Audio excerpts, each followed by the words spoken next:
You're a SaaS founder, you've built something solid, but growth still feels harder than it should. Most SaaS companies don't fail because of bad tech. They fail because they've never become a must-have to the right customer. This podcast is here to change that. I'm Ton Dobbe, and this is the Remarkable SaaS Podcast. Every week I talk to founders in the trenches, facing friction, making bold moves, and building companies that last. We dig into real choices around focus, positioning, customer pool, team alignment, the things that separate forgettable software from the ones that people can't live without. No hype, no hacks. Just honest conversations to help you build something that people would miss if it was gone. If your SaaS should be indispensable but isn't yet, this is your podcast. Let's get into it. The guest of my podcast this week is Jim Whatmore, CEO at Joblogic.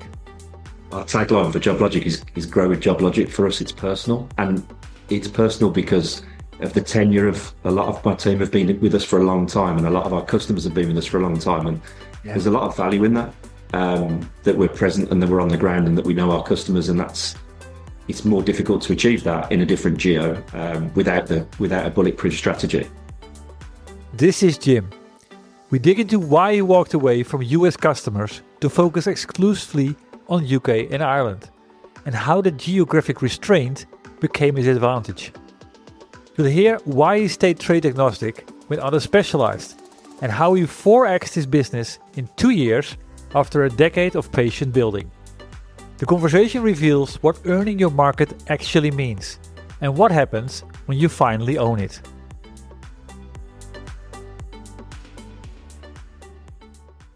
Well, hi Jim. Thank you for making the time available today and being the guest on the podcast.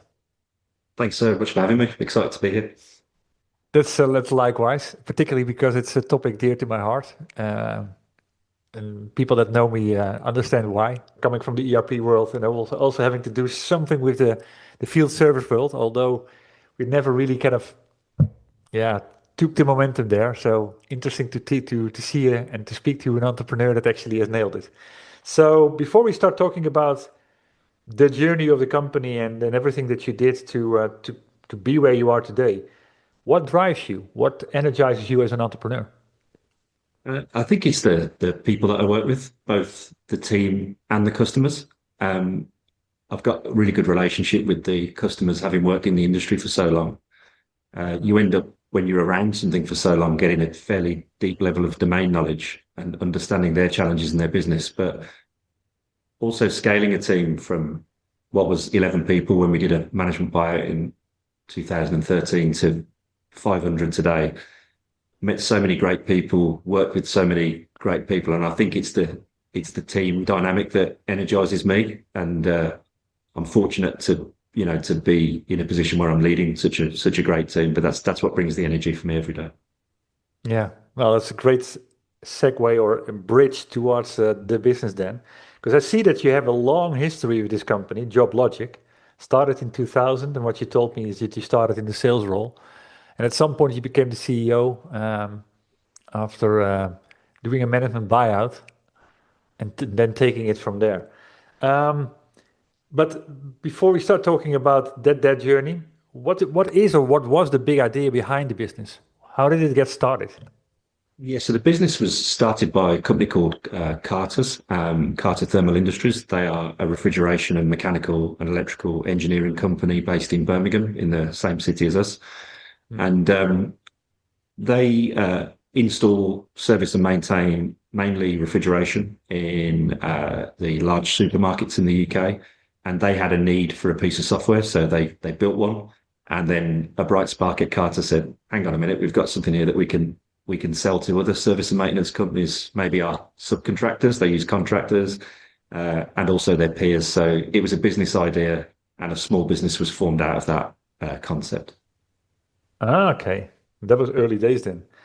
And now fast forward, it was sold to a number of other companies, but what you told me in 2013, you did a management buyout. The company at that point in time was around $500,000 in revenue and about 11 people. So it didn't really take on, as it is today.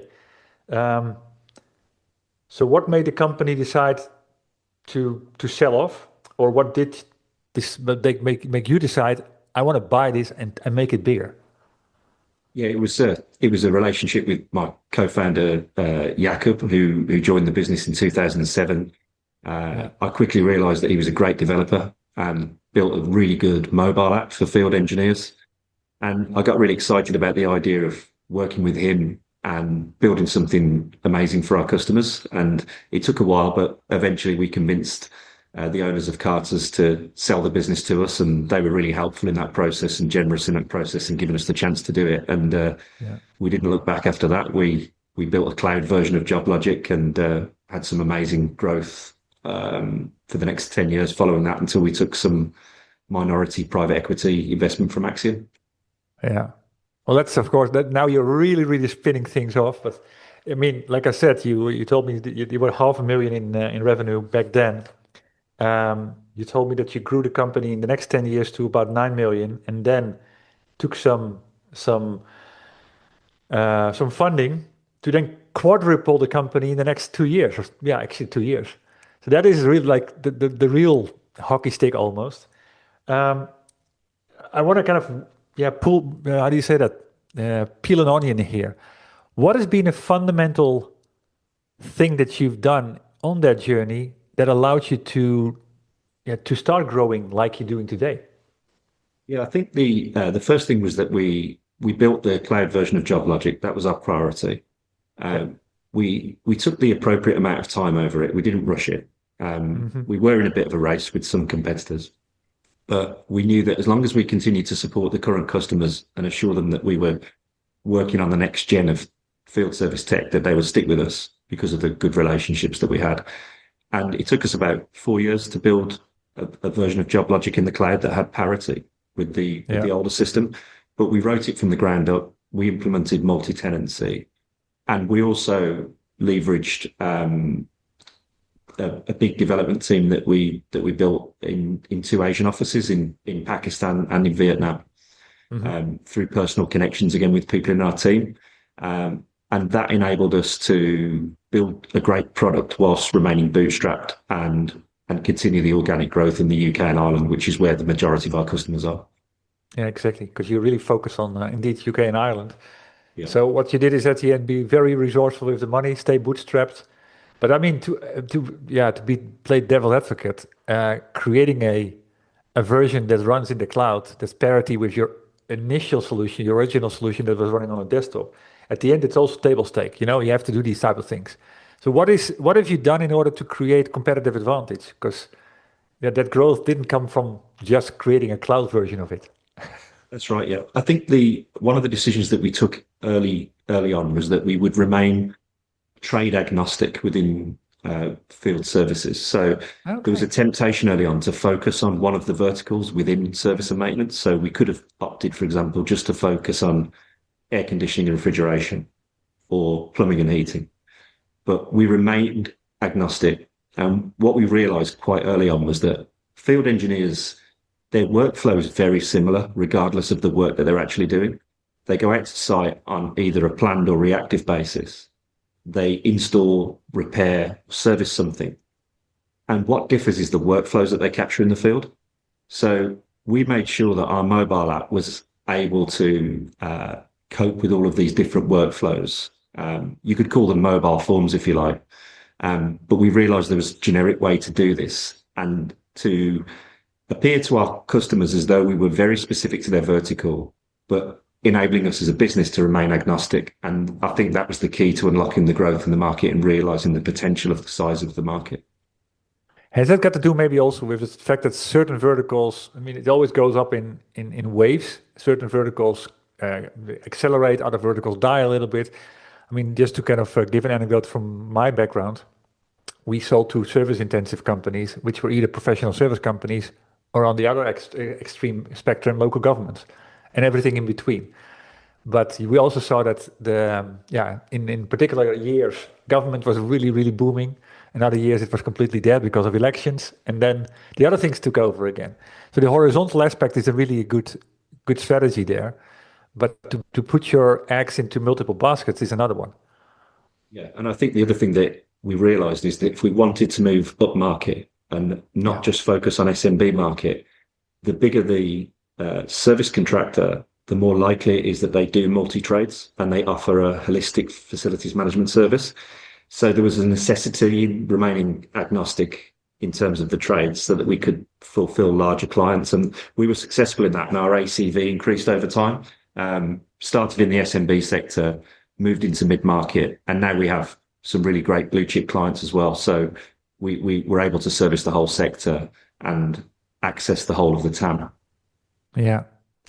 Well, digging into that, you mentioned prior to the call, when we discussed also the 10 traits of my book, The Remarkable Effect, that one aspect that you feel very compelled by is delivering something that's on the one hand side valuable, on the other side desirable. So what do you then do? I mean, at the end, field service is also it's an art, of course, and it has processes and so on, but it's not really sexy. How do you make it desirable? Desirable also for these particular type of companies that you want to serve on the horizontal way. The key is understanding what the customer really wants. Why are they buying this? And if you don't understand that, I think you can end up just being a utility or a software tool. What we realized was that our customers, the contractors that were buying Joblogic, were either experiencing growth or had aspirations to grow. So how do we position this platform that we're really a tech partner for growth rather than just a utility? That's what we've strived to do, and that's what we're still striving to do as a differentiator between ourselves and other software platforms that might be considered to be utilities. We really want to be a partner for growth for these contractors. Fascinating. Yeah, you're right. It's that is the essence. It's like a lot of times we focus on what they need, and they need a certain type of thing, but what they want is possibly even more important. And doing both is where the art comes together. But what is then the hardest nut to crack on that journey to realize that? Have you done specific things? Have you maybe stopped certain things? I think one thing that's challenging when you haven't got external funding and you're bootstrapped as a business is you have to be successful against competition that might have already received institutional money. Is you really do need to punch above your weight in terms of your sales and marketing, your go-to-market action. And I think that we did a good job of that, of making sure that we weren't going to end up as Betamax, with a really good product, but nobody knows about it. That was always the big risk. And we managed to do that well. We managed to be savvy in the way that we marketed and the way that we spent our marketing dollars. So that was one thing. And the other thing was then just to make sure that we were as connected as possible to the industry. That this is an industry where people know each other, they talk to each other, and we got to know our customers, but we also got to know our customers' customers. And I think there was a lot of hard work that went into making sure that we were present. It's our home market. It's the UK and Ireland. We're on the ground. Our senior management is on the ground here. And I think we did a good job of making sure that we were around enough that people knew us. And then the quality of the product was able to show itself, and we were able to get that organic growth. Yeah. Has there never been an attempt or an aspiration to cross that border, to go to the US, to go to Australia, to go to other English-speaking regions? We've picked up some customers organically internationally, and the naive, younger versions of ourselves did attempt this in 2015. We went over for a few years running to big HVAC exhibitions in the US, and we did pick up some customers, but we then realized that we've only got so much money to spend. Our marketing science is fairly worked out well in the UK. We knew if we spent £10 what we'd get in return for that £10, and we decided to save it for another day. Let me make a small interruption here. Jim just made an important remark that reveals why geographic restraint creates competitive advantage. When asked about expanding to the US, he said that they know exactly what return they get on every marketing pound spent in the UK, and decided to save international expansion for another day. Most SaaS companies see early traction abroad and chase it. Jim did the opposite. He calculated that spreading his budget across geographies would dilute the market dominance he was building at home. Every pound stayed focused on UK and Ireland until he truly owned it. This is what remarkable software companies do. They acknowledge they cannot please everyone, for example, by choosing geographic dominance over global mediocrity. They focus on the essence by recognizing patterns that others miss. And they master creating momentum, for example, by acquiring strategically after organic validation. Want to master these traits as well? Simply read my book. I've made the electronic version available for free. Just visit theremarkableeffect.com to grab your copy, and inspiration will spark within 10 minutes. Back to the interview. So I think the future of Joblogic, to touch on that, will be that we would like to realise a large customer base outside of our home market, but our full focus for the next 12 months is the home market. And then after that, I think with Vista's backing and their expertise, we'd look to branch out into different geos. Yeah, exactly. Yeah, it's an art in itself. Just wrote a big essay about it, and like you say, it's tempting, and you think your product can work there, but the fact that everything built in your local country, next to the product, next to the product that is growing and it's getting more sophisticated in your customers and so on, you also build your brand awareness and all the things that you don't really notice until you're outside of your home country, and that's where suddenly you start up again. So it's our tagline for Joblogic is grow with Joblogic. For us, it's personal, and it's personal because of the tenure of a lot of my team have been with us for a long time, and a lot of our customers have been with us for a long time, and there's a lot of value in that, that we're present and that we're on the ground and that we know our customers, and it's more difficult to achieve that in a different geo without a bulletproof strategy. Exactly. Yeah. Because who do you send? Typically it's people, either you hire them and they have no clue what you're all about. They miss that complete history. Yeah. And the moment you start pushing your best people out there, then your local market starts to suffer as well. So there's all kind of these dilemmas that you're dealing with. So good to see that you've doubled down on the UK and Ireland, and created that growth. In that, I also realize, having been in business software for so long, that is never a straight line. There's always ups and downs. Has there ever been a moment where you got stuck, or where things were not going as expected? I don't think stuck, but there have been growing pains in the business. And I think it's one of the things that we had to accept early on, was that as you scale quickly, you inevitably will experience a drop in quality, because you can't replicate yourself easily.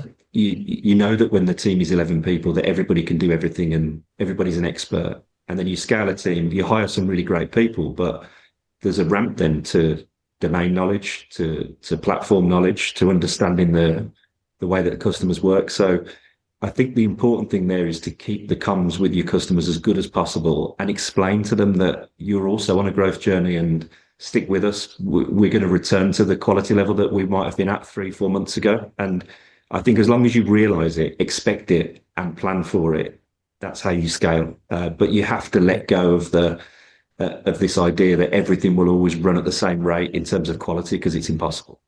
It is possible, exactly. Everything is dynamic, everything is shifting, even technology is shifting, and these are the things you have to go back time after time after time in order to see whether you're still on the right track. Brings me to another topic, defensible differentiation. Good to hear that you've rebuilt the desktop solution completely from the ground up when you did the management buyout.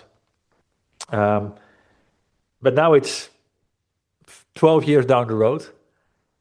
The question at the end is, how do you keep that defensible differentiation as everything is shifting these days? It's so easy, so much easier to build the solutions out there. So what are you specifically doing there? And also how do you put your investment money in? Do you put it in different buckets, different pockets? Well, as you can expect, an agentic roadmap for Joblogic is a huge part of our strategy going forward now. Yeah. One of the reasons that we wanted to partner with Vista was their expertise and their belief in the investment in agentic applications. And I think in the early days of AI, you look at it and you think this is a risk for the reasons that you've stated, and it's not a risk that we should be complacent about because it is easier to build software tools nowadays. I think the value that we've got is twofold really. One is the domain knowledge in the business. There's a lot of domain knowledge in a niche industry, and the second is the data that we've accumulated over the years, and the real power in an agentic solution will be to leverage the historic data that you've collected for the benefit of your customers in the platform. And I think that's what makes large, fairly complex software applications the most defensible in this next revolution. And it's a huge revolution that's coming. And in many ways, it's already here. Yeah, there's so many different ways you can start to think about the little things that customers are dealing with and how you can leverage the data that you already have to help them overcome that. It's good to see that, and I recognize part of what you say about Vista because I also have one or two customers that are in the same portfolio, and I hear similar things there. So there's sort of a rhythm here. Let me see. You talked about growing pains. What has been a particular challenge when it comes to scaling up that you still remember and you're glad you overcame?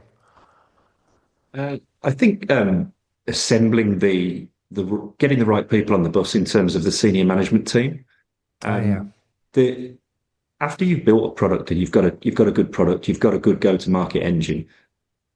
I think all that's left really then are people challenges. Can we get the right people with the right energy to fit the culture, to run with this particular department of the business and collaborate really well with the rest of the senior management team? I've been really lucky. I think there's genuinely been an element of luck in this where we've had people that have grown up with the business who've emerged as great leaders. And we've also we've done well with hiring other senior people into the business who have hit the ground running. And there's always an element of luck when you do that, especially with external senior hires. And the people that we've hired into the business have had a great impact. So I think I see everything from now on going forward as a people challenge, because all businesses are built on great people. And there's only so much that you can do with a limited bandwidth. You have to keep hiring great people and nurturing the talent that you've got in those departments under those great people. Yeah. It cannot, of course, always be luck. There must also be something in place that you might not appreciate that much, but it's still in place. I mean, have you also got a particular management style around giving people the room to make mistakes, the room to explore things? How is your organization managed, so to say? Yeah, I think what helps is the people that we've assembled in senior management especially. It's a low ego environment. It's humble. I like people to admit when they don't know what they don't know and try and go and find out and learn. If we fail, it's okay. We just want to fail quickly because we don't want that failure to become a large issue in the business. Yeah. But yeah, I think the other thing is I'm not a professional CEO. I gave myself this job. I've still got this job. So I'm quite open about that with people that I've brought into the business, that I'm ready to learn from them. And the smarter the people that I can get around me, as long as they can fit the culture and we can all get on well together and enjoy working together, importantly, we can achieve great things. But I think it's a very open culture in Joblogic that we're keen to learn from people, both. I think that's the magic, yeah. Through partners, through our new investor Vista, and from each other. Yeah, exactly. That's exactly I think that one of the magic that I hear consistently, particularly what you said around low egos, being humble, and knowing your strength and also knowing what is not your strength, and being okay about it. But then, of course, you also did 2 acquisitions, and knowing from experience, these are possibly even harder. You can hire people, and you know exactly who you're going to hire and who not. But then you buy a business, and you get 50 people in, and you get 100 people in. What have you done specifically in order to make those acquisitions succeed? Well, we did 2 acquisitions after we received the investment from Axiom.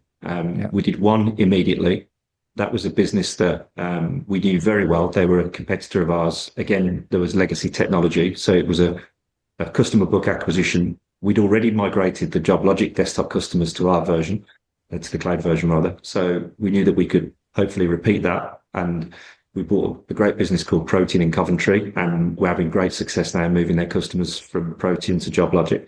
On the anniversary of Protein, we bought a company called Click in Bristol, and it was a similar play. Legacy tech, great customers, and both Click and Protein have got really good people in their team who've now thriving at Joblogic. So we did 2 acquisitions, one in 2023, one in 24, and we learned lessons from them. There were things that we could have probably done better. I think we got better at the Click acquisition, learning what we'd learned from the Protein acquisition. And since then, very recently, we've done 2 more. So we've bought a company called Arantico in Ireland. It's quite a small company, but great business, and will increase our footprint in Ireland. And the most recent acquisition is a bit of an adjacency. So they're not a competitor of ours. They're a company called Vista, also based in Birmingham. And they've got a great product, a CAFM product. So it's a facilities management platform for building owners.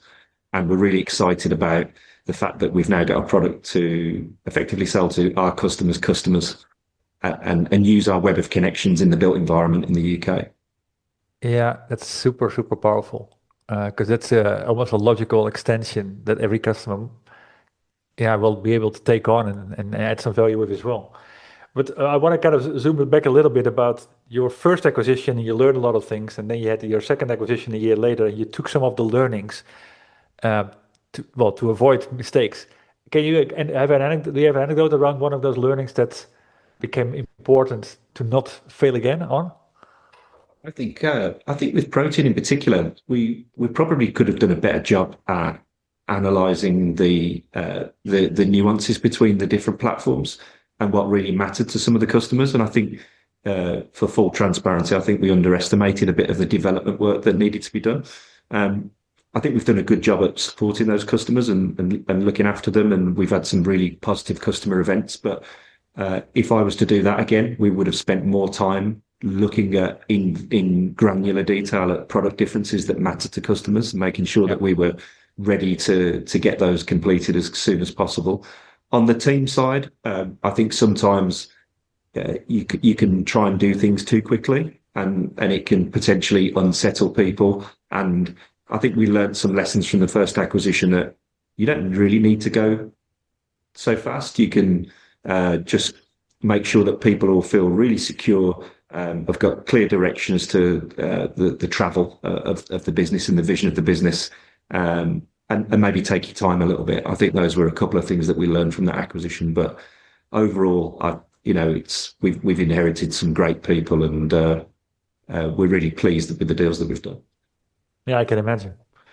That's fascinating how all these dynamics are constantly at play. There's a competitive play outside. You decide to acquire, and you decided to go the route of the legacy to have a customer base to bring on board on your own platform.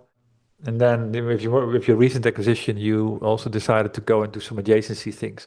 If you look forward, is there going to be a balance there? Continue to buy potentially legacy systems to bring on board, or is it going to be more in the direction of extending the platform to have more upsell opportunities and cross-sell opportunities?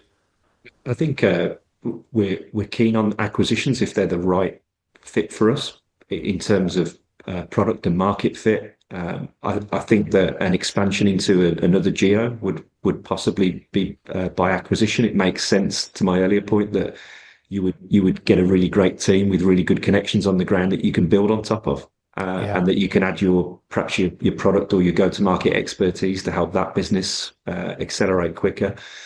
So I think acquisitions will definitely be top of mind for us over the next few years, along with sustaining the really good organic growth that we've had.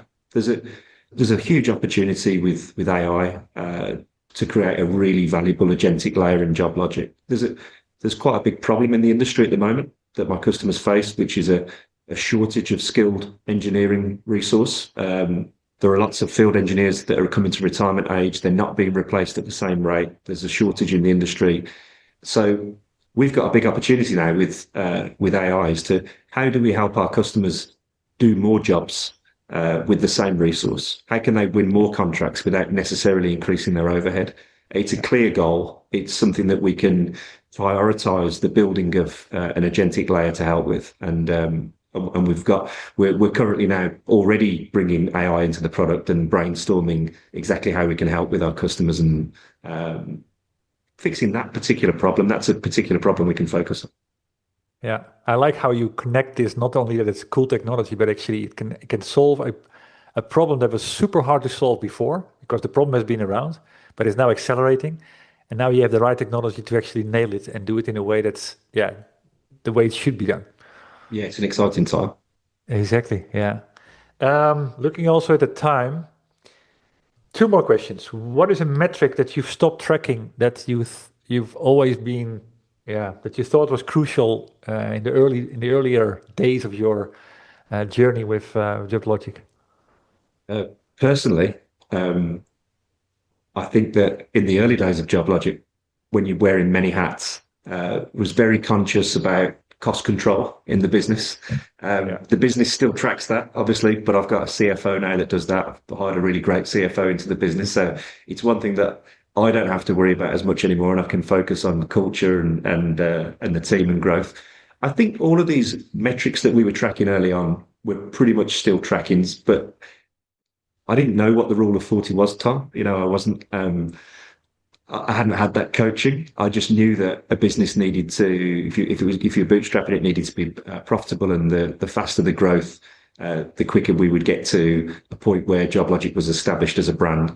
So I think it's more now what we're tracking now that we never really used to track on a formal basis. So now GRR is a huge number for us. We're looking at retention to make sure that we're doing everything possible to keep our customers referenceable, keep them happy, and obviously we're looking at growth and taking market share.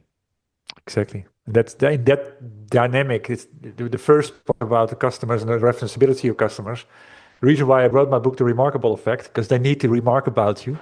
But as you grow, certain things will sometimes drop, and you can easily lose them. So well said, well done. Last question then. What would be a do and what would be a don't that you'd like to share with other tech entrepreneurs out there based on the experience that you've gained over the last 20 years, 25 years? I think if you've got a small senior management team and you're aware of that, be honest with yourself about what you're not good at and make sure that you hire people that can do things differently to you. So if you're a good visionary leader and you're a good people leader, hire somebody who's going to really think about the detail and execution. Make sure that you get complementary skill sets, but don't compromise on values and culture. Make sure that you get people that not only you can work with, but your future team, you can see them working with and learning from. It's all about people. Try and hire people that you can see are going to be coaches for other people in the business, that aren't just on their own career path, that are emotionally invested in upskilling other people in their team, and that you can see they'd get satisfaction from improving other people. That would be the biggest piece of advice I'd get. Get the right people on the bus. Yeah, what I hear between the lines is build a team, and the moment you get people that coach others, it becomes a team because you're in it together. Well said. Well, thank you very much for sharing all of the wisdom. I could have talked with you for another couple of hours, but we don't have the time today. Where can people go to find out more about Joblogic or to say hi to you? Joblogic.com. My name's Jim Whatmore. You can get me on LinkedIn, and always happy to talk to other people in tech. I'm always after advice, and I'm always happy to give advice if I can help in any way. And thanks so much, Tom, for inviting me on. It was really great to talk to you, and I'd love to carry on the discussion some other time. Perfect. Well, it was a pleasure, and good luck on the next part of the journey. And I see that every 2 years, magic things happen. So I'll keep a finger on the pulse here. Thank you. Thank you very much for the good wishes. Thank you, Tom.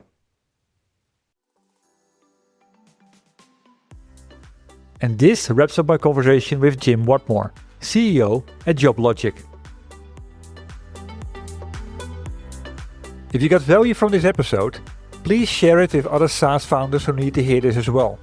And if you got 10 seconds, a quick rating or review on Apple Podcasts will help more people to find these conversations. Thank you for listening to the Remarkable SaaS podcast. If you want more insights like this, subscribe to my daily email, Espresso with Ton. It's a 2-minute shot of clarity for SaaS founders who want to create pull, not push. You can sign up, along with getting my book, at valueinspiration.com. See you in the next episode.